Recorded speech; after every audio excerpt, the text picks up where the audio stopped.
अस्सलाम वालेकुम dear student, thank you very much. आपने मेरी पहली वीडियोस देखी, लाइक किया, सब्सक्राइब किया और मैं उम्मीद करता हूँ कि मेरी आने वाली वीडियोस को भी आप देखेंगे, लाइक करेंगे और सब्सक्राइब करना ना भूलिएगा। आज का हमारा topic again accounting for corporation joint stock company है।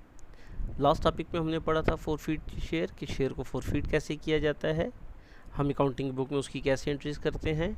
आज हम पढ़ेंगे कि अगर शेयर फोरफीट हो जाते हैं और उसके बाद हम उसको दोबारा री इशू करेंगे, हम दोबारा इशू करते हैं या री इशू करते हैं, उसके लिए journal entries and balance sheet हम कैसे बनाते हैं।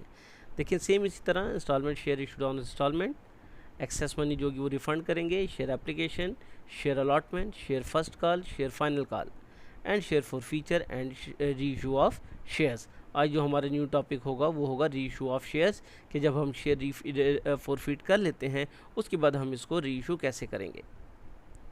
हम क्वेश्चन की तरफ जाते हैं। क्वेश्चन हमारा सेम होगा।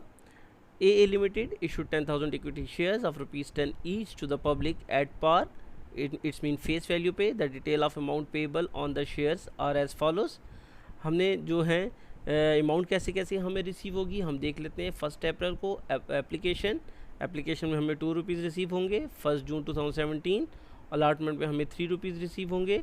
1 जुलाई 2017 शेयर फर्स्ट कॉल में हमें रिसीव होंगे 2.50 एंड शेयर फाइनल कॉल में हमें रिसीव होंगे 2.50 और वो कब रिसीव होंगे 1 सितंबर को। Application money were received on 12,000 shares. हमने 10,000 शेयर इशू किए थे, लेकिन हमें कितनी अमाउंट रिसीव हुई है 12,000 शेयर्स की, और जिसमें से हमने 2,000 शेयर की अमाउंट रिफ़ंड करनी है। लास्ट हम इसको डिस्कस कर चुके थे। एक्सेस मनी रिफंडेड इमीडिएटली, जो एक्सेस अमाउंट है 2,000 शेयर की वो हम रिटर्न कर देंगे। All other money all allotment and first call and final call received accept 1,000 shares money were not received in first and final call. 1,000 share were forfeited and re issued at ₹9। 1,000 share जिस शख्स ने ख़रीदे थे उसने हमें share first call and share final call की money submit नहीं कराई, डिपॉजिट नहीं कराई, इसलिए हम उसकी क्या करेंगे, जो उसने एप्लीकेशन अलॉटमेंट में पैसे हमें डिपॉजिट कराए हुए वो हम उसको फोरफीट कर लेते हैं और उन्हीं शेयर्स को हम फिर क्या करते हैं, रीइशू करते हैं। फर्स्ट हमने 1,000 की जो मनी थी वो हमें रिसीव नहीं हुई share first and final call में, और उसके बाद वही 1,000 शेयर हम क्या करेंगे, रीइशू करेंगे एट ₹9। डिस्काउंट पर ₹10 एक शेयर की प्राइस है और हम उस पर रीइशू कितने पे करेंगे, 9 पे। Pass journal entries, prepare bank account and balance sheet. हमने इसकी जर्नल एंट्रीज पास करनी है, bank account and balance sheet बनाना है। हम जर्नल एंट्रीज पे आते हैं तो आपको पता है हमने जैसे ऑलरेडी हम इस क्वेश्चन को कर चुके हैं। हमने कहा कि फ़र्स्ट आपके बैंक में कितने रुपीज़ आएंगे, 12,000 शेयर के ₹2। क्यों ₹2 आएंगे कि 2 आपकी शेयर एप्लीकेशन में ₹2 रिसीव होंगे, अलॉटमेंट में 3, फर्स्ट कॉल में 2 एंड फाइनल कॉल में भी 2.50 एंड 2.50। अब आप देखें, first bank debit, share application credit. हम पढ़ चुके थे कि बैंक में जब भी पैसे आते हैं वो कहाँ से आएंगे, शेयर एप्लीकेशन से। 12,000 मल्टीप्लाई बाई 2, 24,000 से डेबिट एंड 24,000 से एप्लीकेशन को क्रेडिट करेंगे। और जो 2,000 की एक्स्ट्रा मनी आई है वो हम उसको रिटर्न करेंगे, रिफ़ंड करेंगे कि हमने 10,000 शेयर इशू किए थे लेकिन हमें कितने रिसीव हुए, 12,000 एप्लीकेशन रिसीव हुई हैं। 2,000 शेयर्स की जो मनी है वो हम रिफ़ंड कर देंगे। शेयर एप्लीकेशन को आपने डेबिट करना है 2,000 मल्टीप्लाई बाई 2 4,000 से, एंड बैंक को आपने क्रेडिट कर देना है 4,000 से। आपने नरेशन लिखी एक्सेस मनी इस रिफंडेड, कि जो एक्स्ट्रा मनी थी, जो एक्स्ट्रा 2,000 शेयर की मनी हमें रिसीव हुई है वो हमने रिफ़ंड कर दी। रिमेनिंग जो बैलेंस है आप उसको ओनर बना लेते हैं। आपने लिखा share application debit and share capital credit 20,000 and 20,000 से। ये हम ऑलरेडी पहले 2 लेक्चर्स में डिस्कस कर चुके हैं, इसलिए इसको थोड़ा मैं तेज़ी से डिफाइन करूंगा और जो आपका आज का पॉइंट है उस पर हम जाके एक्सप्लेन करेंगे कि वो आज का पॉइंट जो री इशू वाला है हम उसको ज़्यादा डिटेल में डिस्कस करेंगे। इसी तरह आप देखें, शेयर एप्लीकेशन को और शेयर कैपिटल को क्रेडिट किया। इसके बाद मैं बता चुका था कि शेयर अलॉटमेंट हो, शेयर फर्स्ट कॉल हो, ये शेयर फाइनल कॉल हो, फर्स्ट हम उसकी ड्यू एंट्री पास करते हैं और फिर उसके बाद हम उसकी रिसीव की एंट्री पास करते हैं। तो जब हमें एप्लीकेशन में 10,000 की शेयर के पैसे रिसीव हो गए, हम उसी वक्त एक एंट्री पास कर लेते हैं, share allotment debit and share capital credit. 10,000 multiply by 3 की हमने कहा अलॉटमेंट में हमें कितने रुपीज़ रिसीव होंगे, 3, तो हमने कहा अलॉटमेंट में हमें ₹3 रिसीव होंगे और हम शेयर कैपिटल में ये ट्रांसफ़र कर देंगे 30,000। तो share allotment debit and share capital को आपने क्रेडिट करना है शेयर अलॉटमेंट मनी ड्यू, कि ये पैसे हमें रिसीव होने अभी तक रिसीव नहीं हुए। 1 जुलाई को जब ये रिसीव हो जाएंगे तो आपने बैंक को डेबिट करना है और शेयर अलॉटमेंट को क्रेडिट करना है। आपने लिखा बैंक डेबिट 30,000 से और शेयर अलॉटमेंट 30,000 से, शेयर अलॉटमेंट मनी रिसीव्ड के शेयर अलॉटमेंट की मनी रिसीव हो चुकी है। यहाँ पे आपने बताया था कि शेयर अलॉटमेंट की मनी रिसीव होगी, यहाँ पर आके 1 जून को आपको ये रिसीव हो चुकी है। जैसे ही आपने रिसीव की एंट्री पास की उसके बाद आपने फर्स्ट कॉल के लिए भी आपने एंट्री रिकॉर्ड कर ली कि share first call debit and share capital credit 10,000 multiply by 2.50 के 25,000 एंड 25,000 के नेक्स्ट कॉल में हमें कितने पैसे रिसीव होने हैं 25,000 और शेयर कैपिटल में ही ये अमाउंट हम 25,000 डिपॉजिट कर देंगे। ये आपने ड्यू एंट्री रिकॉर्ड की है, ये आपने पहले से सोच लिया था कि जब एक तमाम शेयर होल्डर ने एप्लीकेशन में भी डिपॉजिट कर दिए, अलॉटमेंट में भी डिपॉजिट कर दिए, इसी तरह आपने सोच लिया कि ये किस कॉल में डिपॉजिट करेंगे, फर्स्ट कॉल और फाइनल कॉल में भी ये इतने पैसे ही डिपॉजिट करेंगे। तो ये आपने इसकी ड्यू एंट्री पास कर ली।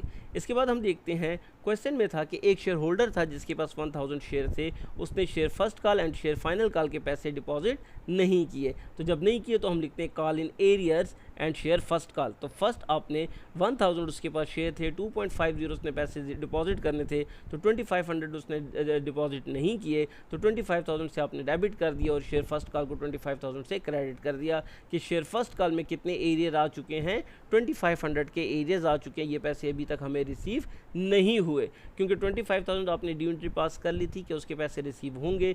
यहाँ पे आपने कहा कि 1000 शेयर के पैसे हमें रिसीव नहीं हुए, 1000 share money were not received कि हमें पैसे रिसीव नहीं हुए।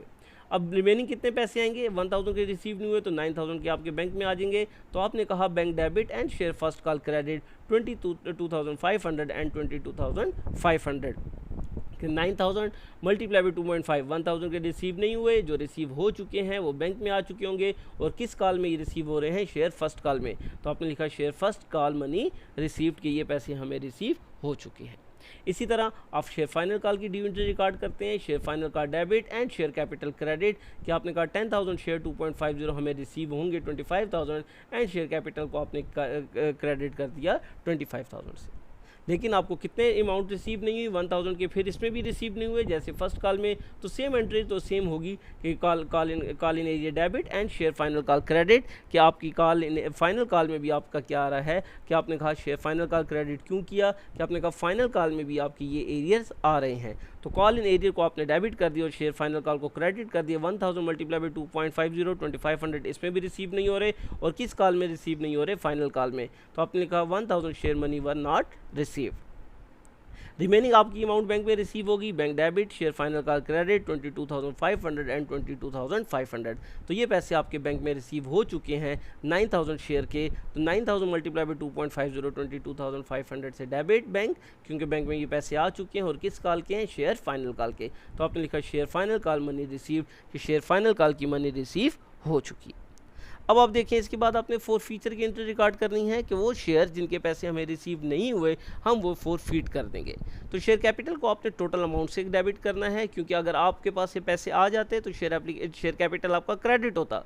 तो जब आपके पैसे ये नहीं आए तो उसको ख़त्म करने के लिए आप डेबिट करते हैं कि शेयर कैपिटल डेबिट 1000 शेयर थे, एक शेयर की प्राइस है 10 रुपीज़, तो 10,000 से आपने शेयर कैपिटल को डेबिट कर दिया है। अगर ये इंक्रीज़ होता है तो क्रेडिट होता है, डिक्रीज़ होता है तो डेबिट होता है। तो आप देखें शेयर कैपिटल की मनी आपको रिसीव नहीं हो रही तो आपने 10,000 से शेयर कैपिटल को आपने क्या कर दिया, डेबिट कर दिया कि share capital debit. Call in arrear, कितने कॉल इन एरियर थे, 5000। कैसे आपको पता चला कि आपने share first call and share final call के मनी रिसीव नहीं की कि 2.50 आपको शेयर फर्स्ट कॉल में रिसीव नहीं हुआ और 2.50 आपको शेयर फाइनल कॉल में भी रिसीव नहीं हुआ। तो 2500 एंड 2500 को आपने ख़त्म करने के लिए क्रेडिट कर दिया कि ये पैसे हमें रिसीव नहीं हुए। और शेयर फोरफीटेड हम कौन से करेंगे, जो आप शेयर एप्लीकेशन और अलॉटमेंट की मनी रिसीव कर चुके हैं। अगर आप देखें तो यहाँ पे 2 रुपीज़ आपने एप्लीकेशन में रिसीव किया एंड 3 रुपीज़ अलॉटमेंट में, तो आपने 5 रुपीज़ जो रिसीव किए थे उसके लिए आपने एंट्री रिकॉर्ड की शेयर फोरफीटेड डेबिट। 1000 शेयर थे, 5000 आप रिसीव कर चुके तो वो 5000 आपने क्या कर दिया है, क्रेडिट कर दिया है कि 5000 अब हमारी रेवेन्यू है, हमारी इनकम है, ये इंक्रीज़ हो रही है तो आप इसको क्रेडिट करेंगे क्योंकि ये पैसे अब आपने रिटर्न नहीं करने। यहाँ तक तो हम ऑलरेडी पहले कर चुके थे कि हमने शेयर्स को इशू किया, कॉल इन एरियर आए कि हमें पैसे रिसीव नहीं हुए तो कॉल इन एरियर की एंट्री रिकॉर्ड की, और उसके बाद हमने शेयर फॉर फीचर की एंट्री रिकॉर्ड की कि जो पैसे हमने इसको मालिक बनाना था 10,000 से हम नहीं बनाया तो उसको डेबिट कर दिया। कॉल इन एरियर्स के जितने पैसे इसने जमा नहीं कराए थे हम उसको भी क्रेडिट करेंगे, और शेयर फॉरफिटेड और शेयर फॉरफिट हम जो करें हम उसको भी क्रेडिट कर देते हैं। जितने शेयर्स होंगे और जो अमाउंट होगी उससे मल्टीप्लाई करने के बाद, यहाँ पे 1000 शेयर थे, मल्टीप्लाई बाय 5000 से क्रेडिट, शेयर फॉर फीचर को भी आपने 1000 मल्टीप्लाई बाय 5 से 5000 से क्रेडिट कर दी। आपने लिखा 1000 शेयर मनी फॉरफिटेड के जो है 1000 शेयर हम क्या कर चुके हैं, फॉरफिट कर चुके हैं। अब हमने इसको करना है री इशू। आप देखिए क्वेश्चन में था कि आपने 1000 share were forfeited and re issued ₹9, 9 रुपये का आप शेयर इशू कर रहे हैं। जब 9 रुपये का इशू कर रहे हैं तो अब आप इसको इंस्टॉलमेंट में इशू नहीं करेंगे कि आप, क्योंकि ये री इशू कर रहे हैं तो री इशू के डायरेक्ट पैसे बैंक में आते हैं। तो 1000 आपने शेयर इशू किए, एक शेयर आप इशू करें 9 रुपीज़ का, तो आपने 9 को 1000 से मल्टीप्लाई किया तो 9000 से बैंक को डेबिट कर दिया। फॉर फीचर को आपने क्यों डेबिट किया, क्योंकि आपको फॉर फीचर में कितने से प्रॉफिट हुआ था जब आप शेयर फॉरफिट कर रहे थे 1000 से, तो अभी 1 रुपये से या 1 रुपये से जो आपको लॉस हो रहा है तो आप उसको ख़त्म करने के लिए शेयर फॉर फीचर को डेबिट करते हैं कि जो हमने क्रेडिट किया था फॉर फीचर को इसलिए किया था कि यहाँ हमें प्रॉफिट हो रहा था, यहाँ 1000 को जो हम जो लॉस सफ़र कर रहे हैं, जो हमें लॉस हो रहा है, तो हम शेयर फॉर फीचर को यहाँ क्रेडिट करके यहाँ 1000 से हमने डेबिट कर दिया कि जो हम लॉस कर रहे हैं वो हम लॉस कहाँ से बर्दाश्त करेंगे, वो हम शेयर फॉर फीचर से बर्दाश्त करेंगे कि 5000 का हमें प्रॉफिट हुआ था, 1000 का हमें लॉस हो गया, तो अब फॉर फीचर में हमें कितना प्रॉफिट होगा, 4000 का। जब हम फॉर फीचर का एक अकाउंट बनाएंगे, लेजर बनाएंगे, तो वहाँ जाके आपको और क्लियर हो जाएगा। तो आपने हमेशा बैंक को डेबिट करना है। अगर फॉर फीचर में लॉस हो रहा है तो ऑलरेडी आपको पहले प्रॉफिट हो चुका होगा, तो आपने फॉर फीचर को डेबिट करना है, और शेयर कैपिटल को 1000 आपके शेयर हैं, 10,000 से आपने उसको मल्टीप्लाई कर दिया तो 10,000 से आपने उसको क्या कर दिया, क्रेडिट कर दिया। तो आपने फॉर फीचर जब आप रीइशू करते हैं तो आपने बैंक को डेबिट करना है, शेयर फॉर फीचर को भी डेबिट करना है, और शेयर कैपिटल को आपने क्रेडिट करना है। बैंक आपका एसेट है, इंक्रीज़ हो रहा है, आपने उसको डेबिट किया। शेयर फॉर फीचर का आपको यहाँ पे प्रॉफिट हो रहा था तो आपने उसको क्रेडिट किया था, और यहाँ इनकम हो रहा था तो आपने क्रेडिट किया। अब यहाँ पे लॉस हो रहा है तो आपने उसको डेबिट किया, और शेयर कैपिटल अब आपका इंक्रीज़ हो रहा है क्योंकि ये पैसे आपके अकाउंट में आ रहे हैं या आपके बिजनेस में आ रहे हैं। तो जब आपका कैपिटल इंक्रीज होता है तो वो क्रेडिट होता है, जब डिक्रीज हो रहा था तो डेबिट हो गया, जब इंक्रीज हो रहा है तो आपने उसको 10,000 से क्रेडिट कर दिया। तो आपने कहा 1000 शेयर्स वर रीइशूड एट ₹9 कि आपके 1000 शेयर थे, आपने 9 रुपये का उसको इशू कर दिया है, तो 9 रुपये बैंक में आ गए। बैंक आपका एसेट था डेबिट, शेयर फॉर फीचर को आपने डेबिट करना है। 1000 मल्टीप्लाई बाय 1, क्यों 1 से किया कि टोटल शेयर की प्राइस 10 थी, आप 9 की इशू कर रहे हो, तो 1 रुपीज़ जो आपको लॉस हो रहा है वो लॉस आप कहाँ से बर्दाश्त कर रहे हो, शेयर फॉर फीचर से। तो शेयर फॉर फीचर को आपने यहाँ क्रेडिट किया था, आपको यहाँ इनकम हुआ था, यहाँ पे 1 रुपीज़ का लॉस हुआ, 5 रुपीज़ का आपको इनकम हुआ और 1 रुपीज़ का आपको लॉस हो गया। तो आपने शेयर कैपिटल को क्या कर देना है, क्रेडिट कर देना है। तो यहाँ देखें ये हमने शेयर को री इशू कर दिया और उसकी हमने यहाँ पे जर्नल एंट्री रिकॉर्ड कर दी। अब इसके बाद हम इसका बैंक अकाउंट बनाएंगे और कैपिटल अकाउंट और शेयर फॉर फीचर अकाउंट। तो अगर आप देखें जर्नल एंट्रीज में तो बैंक जहाँ जहाँ डेबिट है आपने उसको डेबिट करना है। तो बैंक अकाउंट ये आपकी डेबिट साइड, ये क्रेडिट साइड। शेयर एप्लीकेशन की वजह से बैंक कितने से डेबिट है, 24,000 से। यहाँ देखें 24,000 से बैंक डेबिट है, फिर बैंक 4,000 से क्रेडिट है, फिर अगर आप देखें तो बैंक 30,000 से डेबिट है। इसी तरह अगर आप चेक करें तो बैंक फिर डेबिट है 22,500 से, फिर बैंक डेबिट है 22,500 से, और फिर बैंक डेबिट है 9,000 से। तो यहाँ देखें हमने यहाँ पर भी ऐसे ही करेंगे कि 24,000 से डेबिट है एप्लीकेशन की वजह से, 30,000 से डेबिट है अलॉटमेंट की वजह से, 22,500 एंड 22,500 की वजह से क्यों डेबिट है, first call and final call की वजह से, और फिर बैंक डेबिट है 9,000 से शेयर कैपिटल की वजह से, जो कि लास्ट में अगर आप देखें तो बैंक डेबिट था और रीज़न उसका क्या था, शेयर कैपिटल। तो यहाँ देखें फिर बैंक क्रेडिट था 4,000 की वजह से, जो एक्स्ट्रा मनी हमें 2,000 की रिसीव हुई थी हमने उसको रिफ़ंड किया था। तो 2,000 से हमने कहा कि बैंक क्या 4,000 से बैंक आपका क्या है, क्रेडिट है। तो यहाँ पर भी आपने बैंक को 4,000 से क्रेडिट कर दिया। तो बैंक का टोटल डेबिट साइड का बैलेंस कितना आ गया, 1,08,000। इसी तरह आपने उसको 1,08,000 किया, 4,000 जब माइनस करेंगे तो बैंक बैलेंस आपके पास कितना आ जाता है, 1,04,000। तो 1,04,000 आपका क्या है, बैंक का बैलेंस है, और यही आपका एसेट है और बैलेंस शीट की एसेट साइड पर जाएगा। बैंक अकाउंट आपका कितना आ गया, 1,04,000। ये आपका एसेट है और ये आपका बैलेंस शीट की एसेट साइड पे जाएगा। टोटल बैंक बैलेंस था 1,08,000, 4,000 आपने रिटर्न किया था, रिमेनिंग बैलेंस आपका कितना है 1,04,000। इसी तरह अगर आप कैपिटल अकाउंट को देखें तो कैपिटल को भी अगर आप देखें तो फर्स्ट आप देखें कि शेयर कैपिटल क्रेडिट है 20,000 से, फिर शेयर कैपिटल आपका अगर आप देखें क्रेडिट है 30,000 से, उसके बाद आपका क्रेडिट है 25,000 से, उसके बाद फिर आपका क्रेडिट है 25,000 से, फिर आपका डेबिट है 10,000 से और फिर क्रेडिट है 10,000 से। तो अगर आप देखें यहाँ पे अगर आप देखें तो 20,000 से डेबिट, 30,000 से सॉरी 20,000 से क्रेडिट है शेयर एप्लीकेशन की वजह से, फिर 30,000 से क्रेडिट है शेयर अलॉटमेंट की वजह से, 25,000 से क्रेडिट है शेयर अलॉटमेंट की वजह से, शेयर फर्स्ट कॉल की वजह से, 25,000 से फिर क्रेडिट है शेयर फाइनल कॉल की वजह से और 10,000 से क्रेडिट है किसकी वजह से, बैंक की वजह से। देखें एप्लीकेशन की वजह से 20,000, अलॉटमेंट की वजह से 30,000, शेयर फर्स्ट कॉल की वजह से 25,000, शेयर फाइनल कॉल की वजह से 25,000 और बैंक की वजह से 10,000। अगर आप ये चेक कर लें आप अपने जर्नल में तो देखें 20,000 की वजह 20,000 से क्रेडिट है एप्लीकेशन की वजह से, 30,000 से फिर क्रेडिट है, रीज़न क्या है अलॉटमेंट। उसके बाद आप देखें 25,000 से फिर क्रेडिट है शेयर फर्स्ट कॉल की वजह से। इसी तरह अगर आप देखें फिर आपका शेयर क्रेडिट है 25,000 से शेयर फाइनल कॉल की वजह से, फिर अगर आप देखें तो डेबिट है 10,000 से फॉर फीचर एंड कालीन एरियर की वजह से, और फिर आपका क्रेडिट है 10,000 से बैंक की वजह से। तो यहाँ आपने जहाँ जहाँ कैपिटल क्रेडिट था वो उसको आपने क्रेडिट किया और जहाँ जहाँ डेबिट है आपने उसको डेबिट किया कि कालीन एरियर की वजह से 5,000 से, शेयर फॉर फीचर की वजह से भी 5,000 से। तो 1,10,000 आपका क्रेडिट आता था, 10,000 आपने माइनस कर दिया तो बैलेंस कितना आ गया 1 लाख। तो ये 1 लाख या 100,000 आपका अकाउंट का बैलेंस है, कैपिटल का बैलेंस है, कैपिटल अकाउंट का बैलेंस है और ये आपका कहाँ चला जाएगा बैलेंस शीट में इक्विटी साइड पर चला जाएगा। ये आपका पेड अप कैपिटल या सब्सक्राइब कैपिटल आ गया है। तो जब हम पेड अप कैपिटल या सब्सक्राइब कैपिटल रिकॉर्ड करेंगे तो बैलेंस शीट की इक्विटी साइड पे हम इसको ले जाएंगे। एसेट साइड पे 1,04,000 और 1 लाख आपका कहाँ चला जाएगा कैपिटल की साइड पर चला जाएगा। इसी तरह अब हम शेयर फॉर फीचर अकाउंट बनाते हैं। तो शेयर फॉर फीचर अगर आप देखें तो फॉर फीचर कितने से क्रेडिट है 5,000 से और डेबिट कितने से 1,000 से।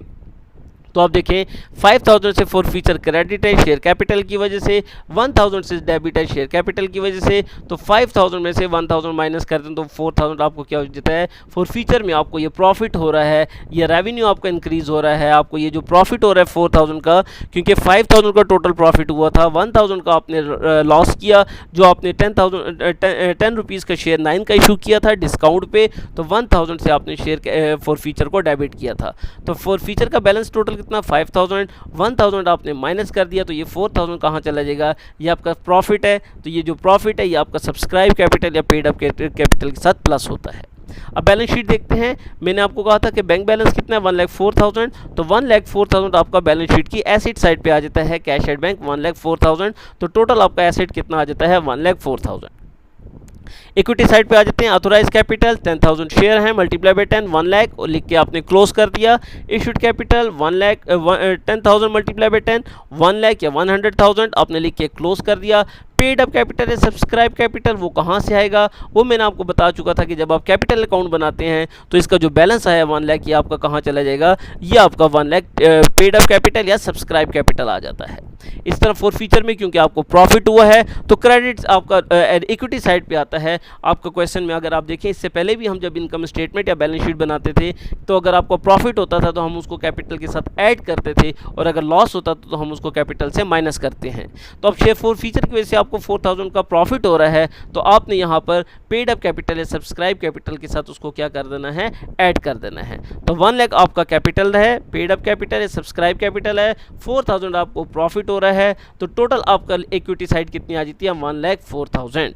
तो 1,04,000 आपका इक्विटी साइड आ गया और 1,04,000 आपका क्या आ जाता है एसेट साइड आ जाता है। तो देखिए दोनों साइड्स इक्वल हैं। अगर दोनों साइड्स इक्वल आ जाती हैं तो इट्स मीन आपने ये क्वेश्चन ठीक किया है। अगर आपकी दोनों साइड्स इक्वल नहीं आती तो आपका क्वेश्चन गलत है। तो देखिए आज हमने डिस्कस किया कि अगर हम शेयर को फोरफीट करते हैं तो उसके बाद हम इसको क्या करते हैं, रीइशू करते हैं। तो हमने शेयर को फोरफीट किया, उसके बाद हमने शेयर को रीइशू किया, हमने उसकी जनरल एंट्रीज रिकॉर्ड की, फिर उसके बाद आज हमने एक जो नई चीज़ पढ़ी वो शेयर फॉर फीचर अकाउंट पढ़ा कि शेयर फॉर फीचर हमें जो प्रॉफिट हो रहा था उसको हम क्रेडिट करते हैं और शेयर फॉर फीचर में जो लॉस हो रहा था हमने उसको डेबिट किया। तो हमने शेयर फॉर फ्यूचर में जो प्रॉफिट हुआ था उसको क्रेडिट में से जब माइनस किया तो हमें प्रॉफिट ज़्यादा हो रहा था, तो 4000 को जो हमें प्रॉफिट हो रहा होता है तो वो कैपिटल के साथ आप जाके क्या कर देते हैं, ऐड कर देते हैं। तो अगर लॉस होता तो कैपिटल से हम माइनस कर देते हैं, और अगर प्रॉफिट होता है तो उसको हम कैपिटल के साथ ऐड कर देते हैं। तो देखिए दोनों साइड आपकी जब बैलेंस शीट की इक्वल आ जाए तो इट्स मीन आपने क्वेश्चन ठीक किया है। मैं उम्मीद करता हूँ कि आज का आपको लेक्चर समझ आ गया होगा। आपको कोई क्वेश्चन, कोई प्रॉब्लम, कोई क्यूरी हो आप कमेंट्स में लिख सकते हैं, मैं आपके कमेंट्स के रिप्लाई करूँगा। मेरी वीडियोज़ को शेयर करना ना भूलिएगा और ज़्यादा से ज़्यादा सब्सक्राइब करें। Thank you very much.